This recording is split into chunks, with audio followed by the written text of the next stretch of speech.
Estamos en el capítulo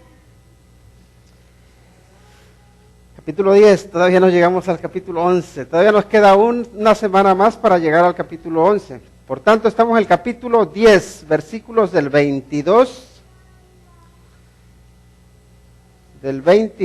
hasta el 30.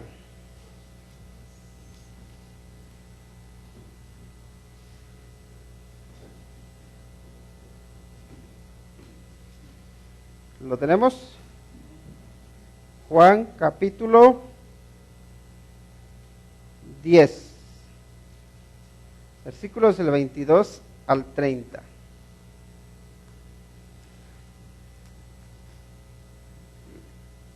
Vamos a dar lectura a la palabra de Dios en Juan capítulo 10, versículos del 22 al 30. Dice la palabra de Dios: celebrábase en Jerusalén la fiesta de la dedicación.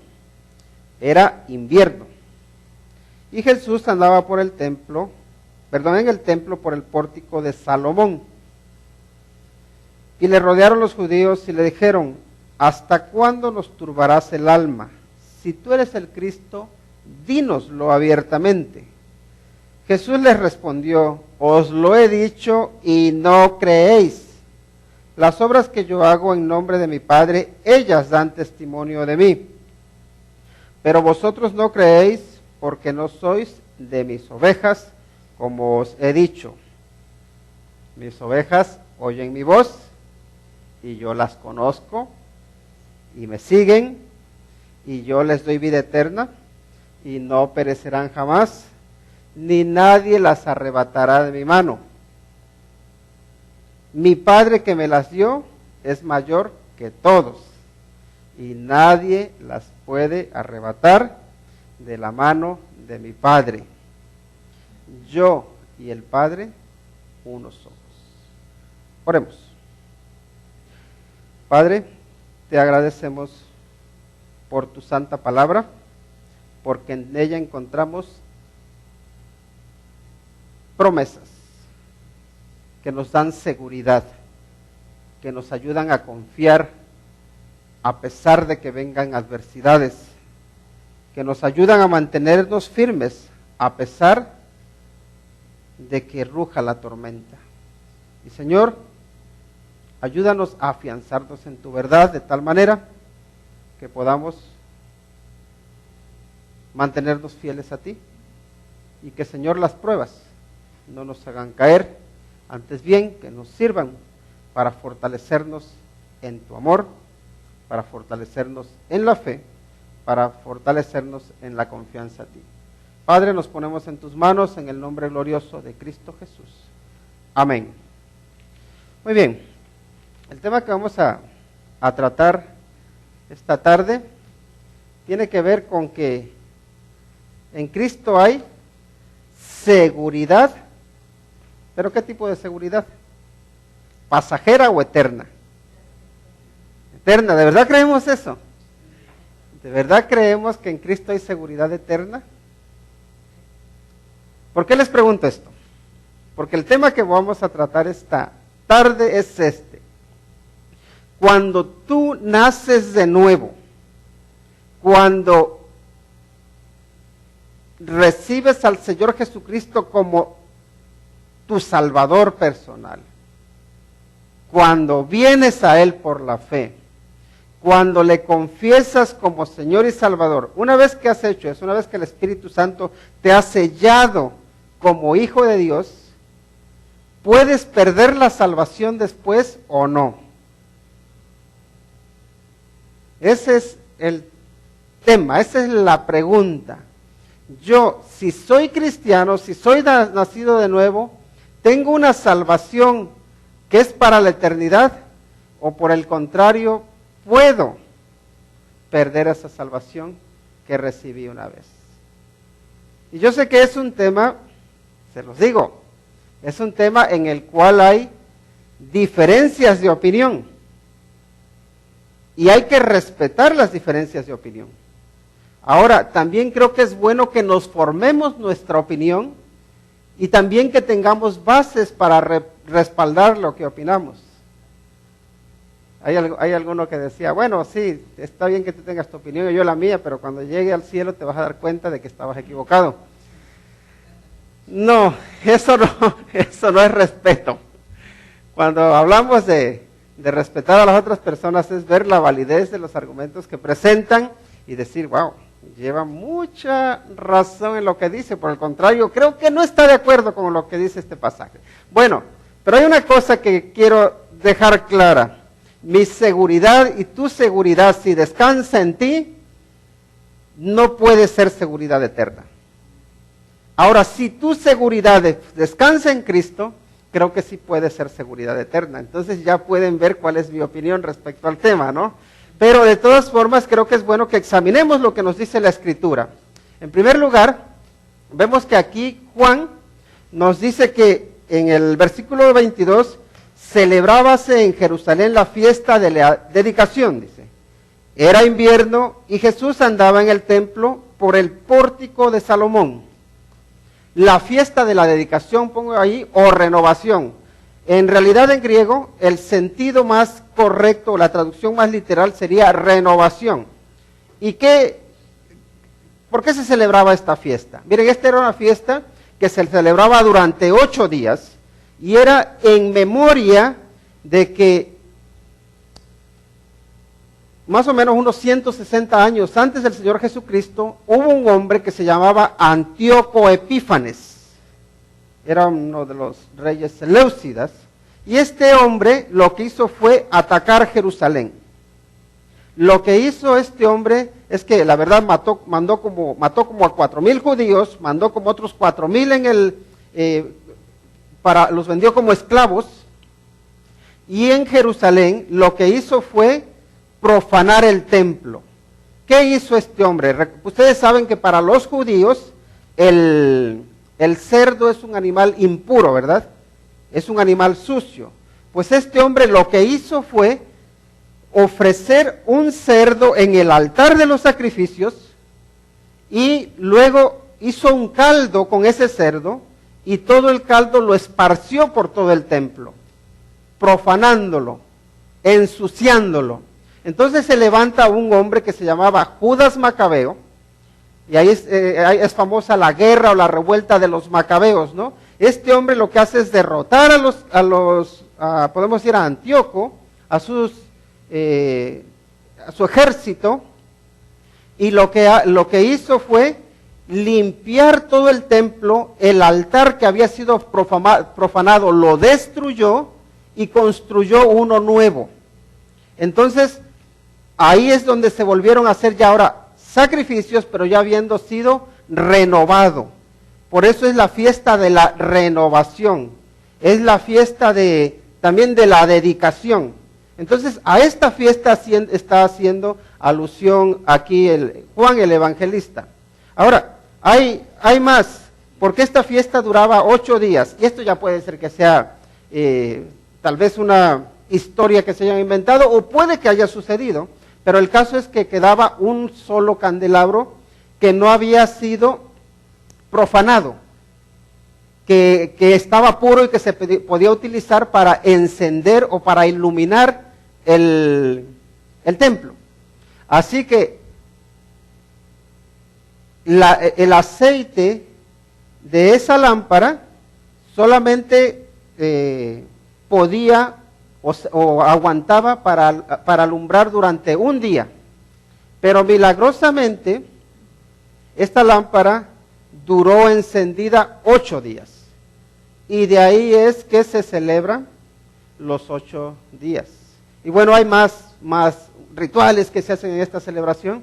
Pero bueno, tenemos aquí al Señor Jesucristo que anda allí en el pórtico de Salomón y también nos dice que era en invierno y nos está recordando lo que sucedió o la fiesta que se celebraba, porque había una renovación, se celebraba que había habido una purificación. Y de hecho el Señor Jesucristo lo que vino a hacer aquí fue a purificar, fue a renovar, vino a dar vida, vino a dar luz, vino a dar esperanza, vino a dar un nuevo sentido a todo ser humano, a toda la humanidad. Y luego también nos dice que era invierno, ¿no? Y eso explica un poco por qué andaba en el pórtico de Salomón, porque el pórtico de Salomón era un lugar que era bastante amplio, donde, ya saben, en invierno ahí en Israel hace mucho frío. Entonces era un lugar en el que estaban más resguardados. Y parece ser que ahí entonces el Señor Jesucristo les enseñaba y la gente pues podía aguantar más tiempo escuchando las enseñanzas del Señor Jesucristo. Entonces parece ser que nos dice que era invierno y que estaba en el pórtico de Salomón, por eso, un poco por las inclemencias del tiempo, ¿no? O del clima. Bien, así que tenemos la fiesta de la dedicación, tenemos la fiesta de la renovación como trasfondo, y seguimos adelante, y no me ves esto, así que por favor Ángel Gabriel, cámbiale.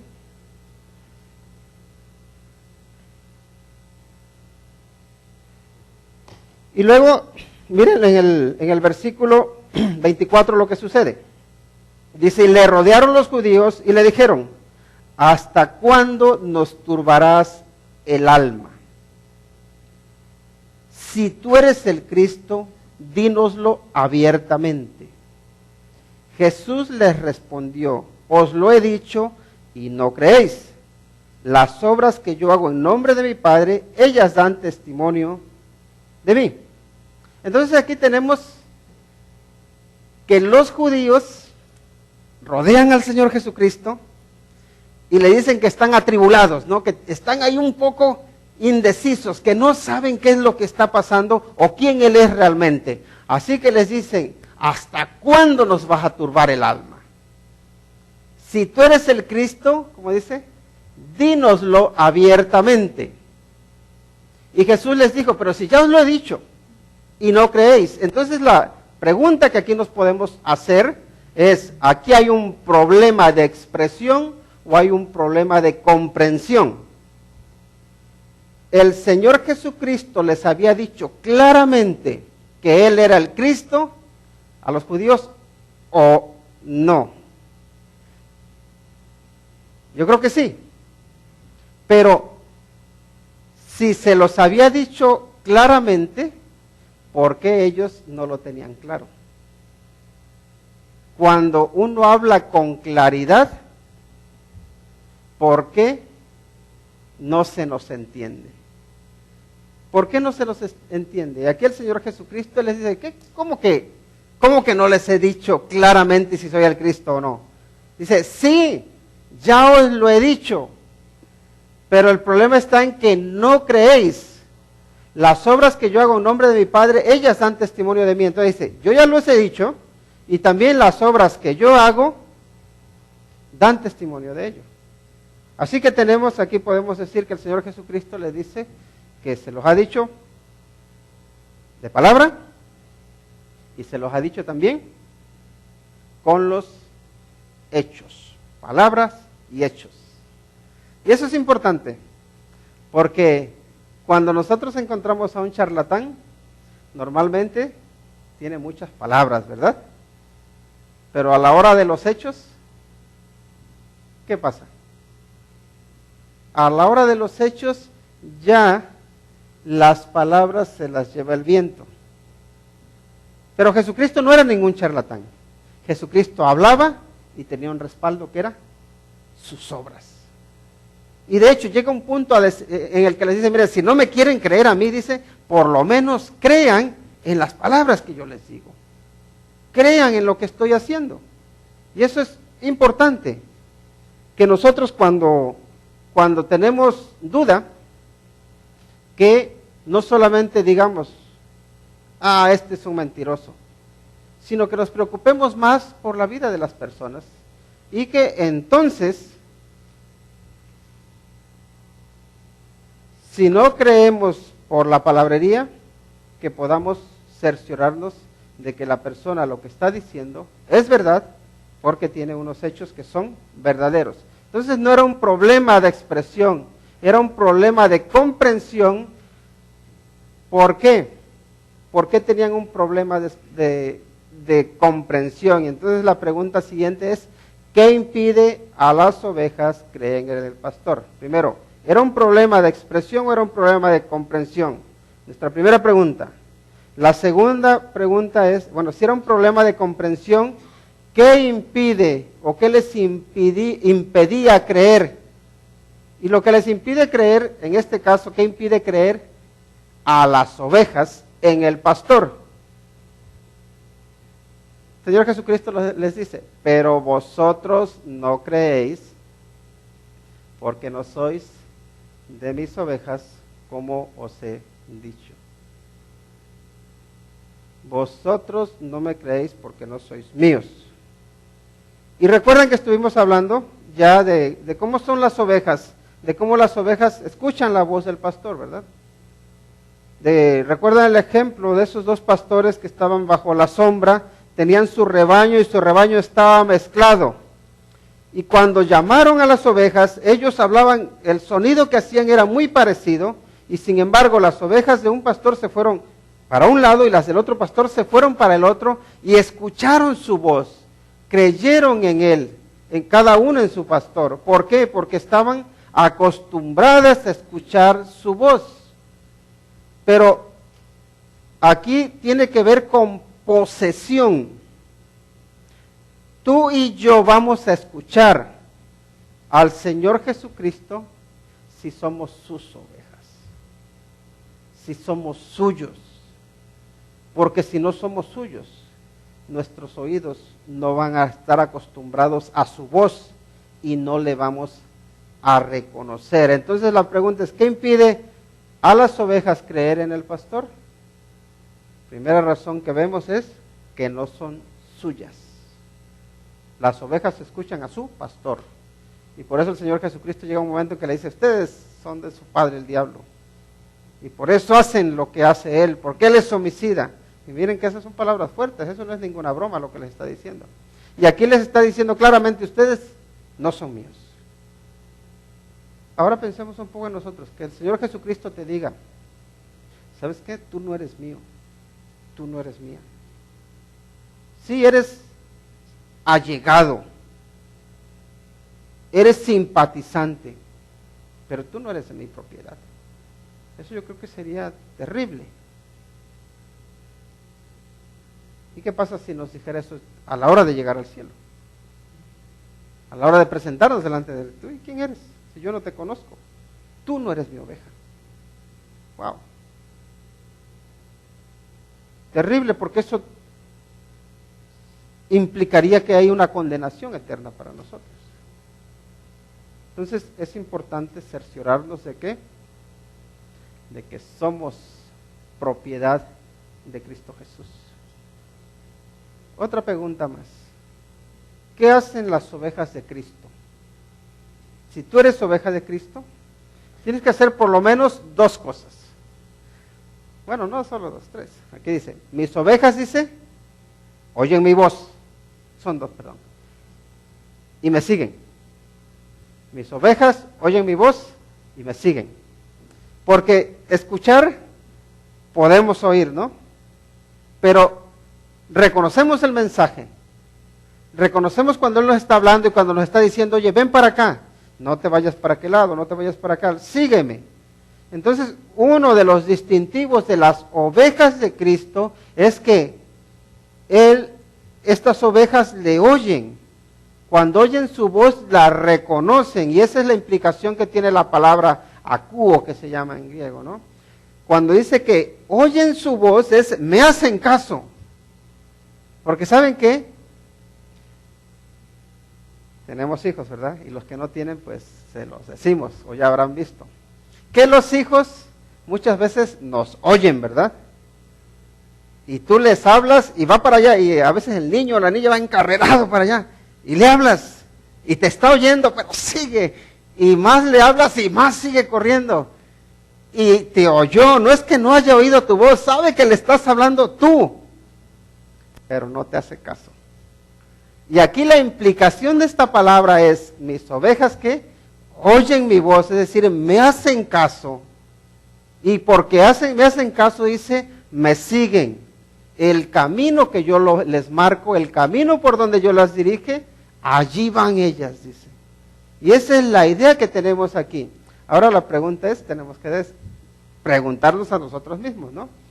Lo que está diciendo es sus ovejas oyen su voz y le siguen. Ahora yo, como oveja de Cristo, escucho su voz y le sigo. Y eso es cada uno, se tiene que responder delante del Señor. ¿Realmente estoy siguiendo a Cristo Jesús? ¿Estoy siguiendo sus pasos? Ahora, otra pregunta más.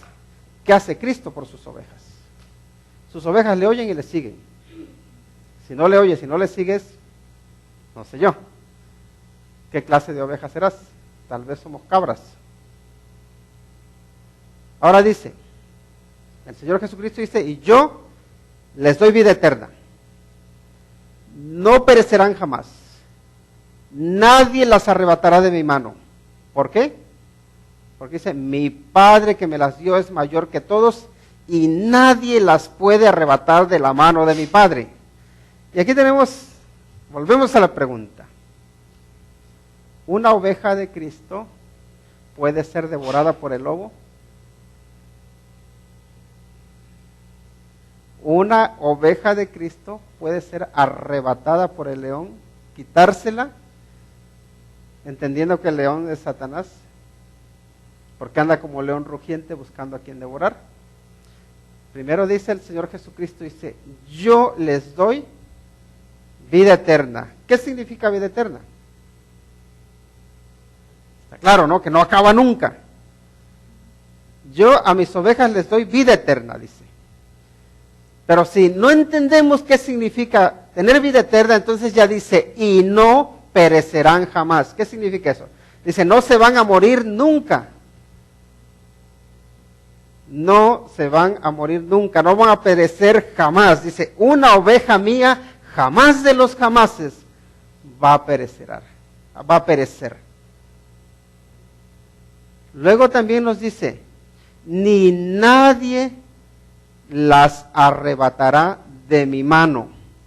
Y ahí entendemos lo que la palabra arrebatar, esa palabra es, y la verdad que cuando la leí en griego, se dice harpaxo, ¿no? Y me da la impresión como de, sabemos lo que es un zarpazo, ¿no?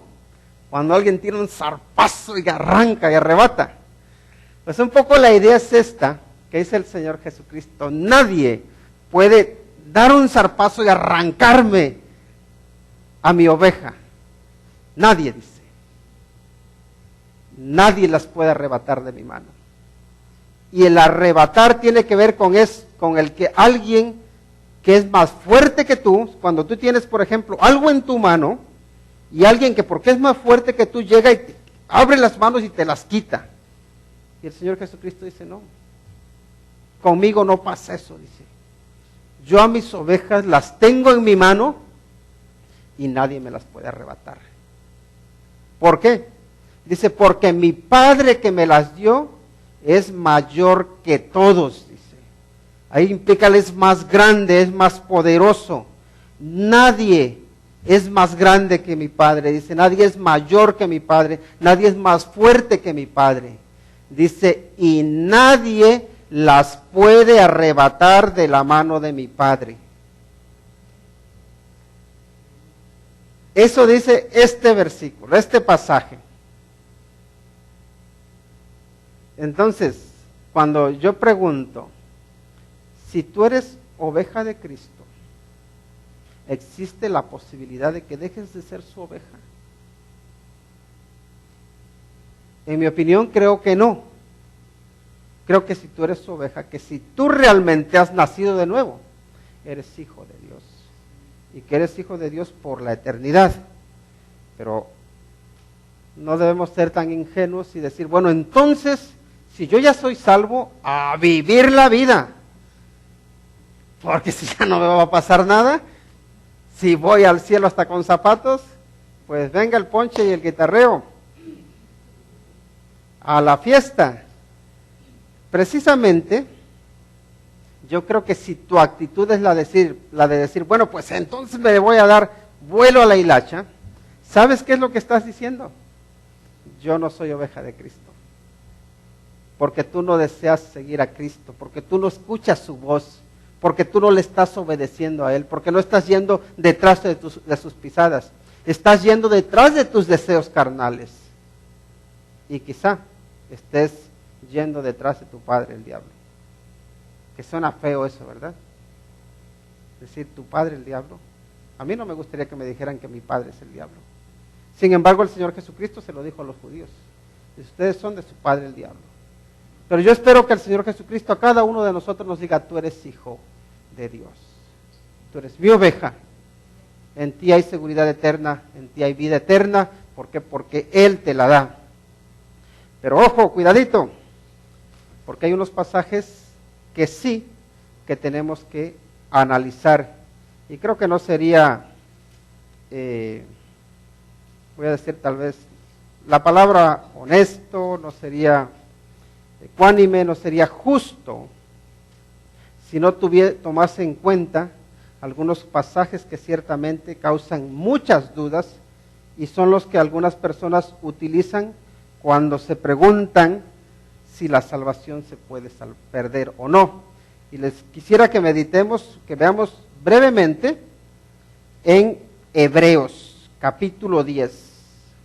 Hebreos capítulo 10, versículos del 26 al 39. Es un pasaje un poco largo, pero se los voy a leer. Dice, escuchen lo que dice, con atención por favor.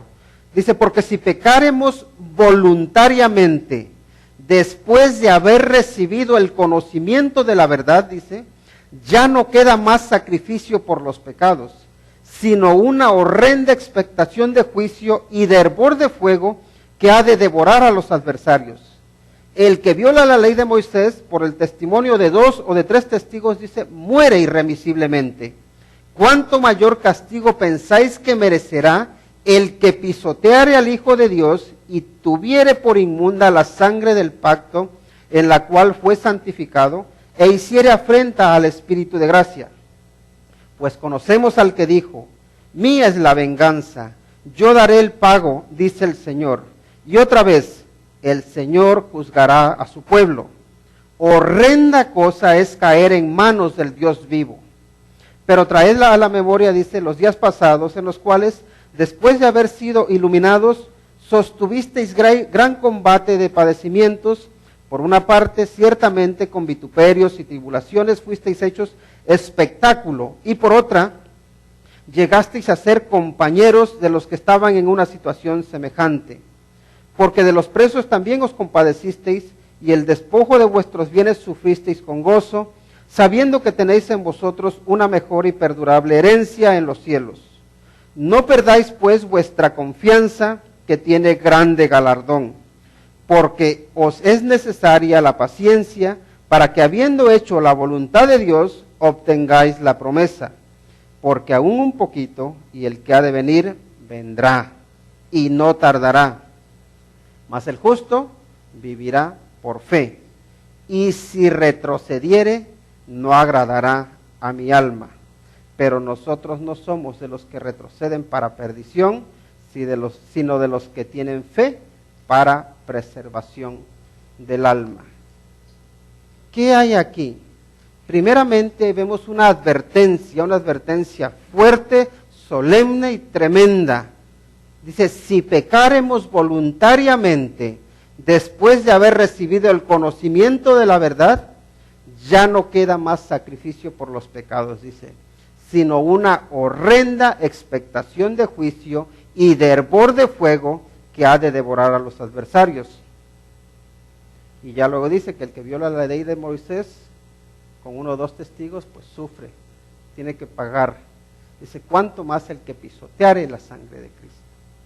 Entonces aquí uno dice, wow, esto quiere decir entonces que si yo conocí al Señor y luego lo menosprecio, entonces ya no hay salvación para mí. Me voy al infierno porque perdí la salvación.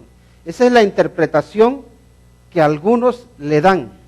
Pero tengan en cuenta que aquí lo que está haciendo el escritor es animando a los creyentes para que se mantengan fieles hasta el fin.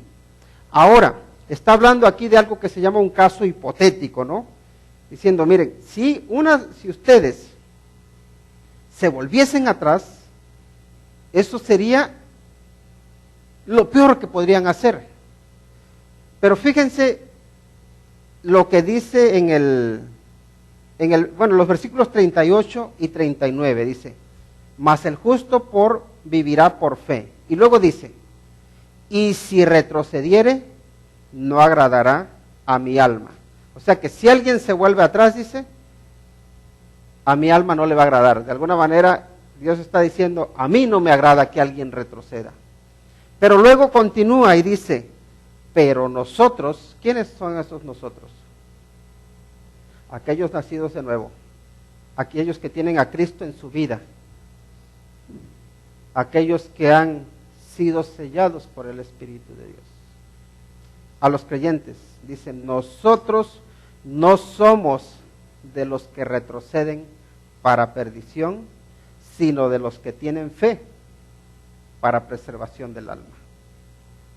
Porque creo que sí hay personas que han sido simpatizantes de Cristo, que se han sentido muy cómodos en la iglesia, que les gustaba el trato, que incluso les gustaba escuchar la palabra de Dios, pero que no nacieron de nuevo. Y llega un momento en que les viene del desánimo y se vuelven atrás, pero porque no llegaron a entrar. Porque aquí lo que está diciendo, nosotros no somos de los que volvemos atrás. Nosotros somos de los que perseveramos. Nosotros somos de los que seguimos adelante para siempre. De los que nos mantenemos fieles por la eternidad. Cristo, Dios, nos ha llamado para ser fieles. Para honrarle, para glorificarle, para protegernos, para darnos vida eterna. Y leíamos hace unos momentos lo que dice Romanos 8 del 33 al 39. Escuchen. Dice, ¿quién acusará a los escogidos de Dios? ¿Cuál sería la respuesta? Nadie. ¿Por qué? Porque Dios es el que justifica. Si Dios te ha justificado, si Cristo es tu abogado, ¿quién te puede condenar?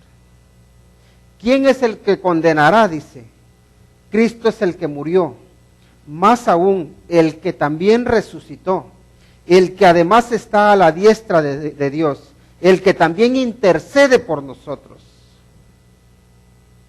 Otra pregunta, ¿quién nos separará del amor de Cristo? ¿Tribulación, o angustia, o persecución, o hambre, o desnudez, o peligro, o espada? Y la respuesta implícita es nada. Ni la tribulación, ni el hambre, ni la desnudez, ni el peligro, ni la espada, ni la angustia. Nada te puede separar del amor de Cristo. Como está escrito, dice, por causa de ti somos muertos todo el tiempo. Somos contados como ovejas de matadero. Antes, en todas estas cosas, somos más, dice, que vencedores por medio de aquel que nos amó. Somos vencedores no por nuestros méritos, somos vencedores por Cristo Jesús. Dice, por lo cual, estoy, dice, seguro, estoy convencido, no hay duda en mí, dice, de que ni la muerte, ni la vida, ni ángeles, ni principados, ni potestades, ni lo presente, ni lo porvenir, ni lo alto, ni lo profundo, ni ninguna otra cosa creada nos podrá separar del amor de Dios, que es en Cristo Jesús, Señor nuestro. No hay nada que nos pueda separar del amor de Dios. En Él hay seguridad, y hay seguridad eterna. Y luego dice el Señor Jesucristo, yo y el Padre, uno somos. De alguna manera le podrían haber dicho, ¿y tú qué autoridad tienes para decir estas cosas? Dice, lo que digo yo, no solo lo digo yo, lo dice el Padre también. Porque el Padre y yo somos uno. Yo y el Padre, uno somos. Aquí vemos que esta declaración los judíos la entienden claramente. Ven que él se está llamando Dios a sí mismo. Y la próxima semana lo veremos, pero vamos a ver cómo empiezan a quererlo apedrear otra vez, porque dicen que está blasfemando. Y lo que el Señor Jesucristo está diciendo es que yo soy Dios. El Padre es mayor que todos y nadie puede arrebatar a mis ovejas de la mano del Padre. ¿Con qué autoridad lo dices? Porque el Padre y yo somos uno, dice. Esa es mi autoridad. Esa es la autoridad de Cristo. Así que podemos descansar, ya les dije, no en nosotros, pero sí en la obra de Cristo. Te rescató, lo hizo, conociéndote. Conocía tu pasado, tu presente y tu futuro. Y esto no implica nada más que esto, que debemos ser fieles hasta el fin, porque Cristo nos llamó para ser fieles hasta el fin. ¿Y por qué? Porque por muchas pruebas, por muchas tentaciones, por muchas dificultades que enfrentes, de todas ellas te librará el Señor. Pero es necesaria fidelidad, confianza, obediencia. Porque también, y este ya es otro tema, pero también hay cristianos carnales, ¿verdad? Que a veces somos nosotros así. Y a veces decimos, pero Señor, si tú prometiste tantas cosas, ¿por qué no las cumples? Porque están las promesas que son incondicionales, pero están las promesas que son condicionales, que tienen que ver con tu fidelidad, con mi fidelidad, con que seamos fieles al Señor. Pero ese será otro tema. Vamos a orar y voy a pedir a los hermanos Víctor y Juan Carlos que pasen a ayudarme a pasar el pan y el jugo de la uva, pero primero oremos. Padre Celestial, en el nombre de Cristo Jesús, te agradecemos por tu amor, por tu misericordia, por tus promesas, por la vida eterna que tú nos das. Y Señor, si hay alguien aquí que no tiene vida eterna, que no ha sido sellado por tu Espíritu Santo, que no ha nacido de nuevo, Señor, por favor, redargúyele, toca su vida y no permitas que se vaya de este lugar sin conocerte a ti. Que pueda entregar su vida a ti, Señor, y que pueda nacer de nuevo. Porque en ti hay vida eterna, hay seguridad eterna, hay salvación eterna. Y Señor, queremos que esa salvación alcance a aquellos que no la tienen. Por otro lado, Señor, te pedimos que tú nos bendigas y nos guíes. Pues te lo rogamos en el nombre de Cristo Jesús. Amén.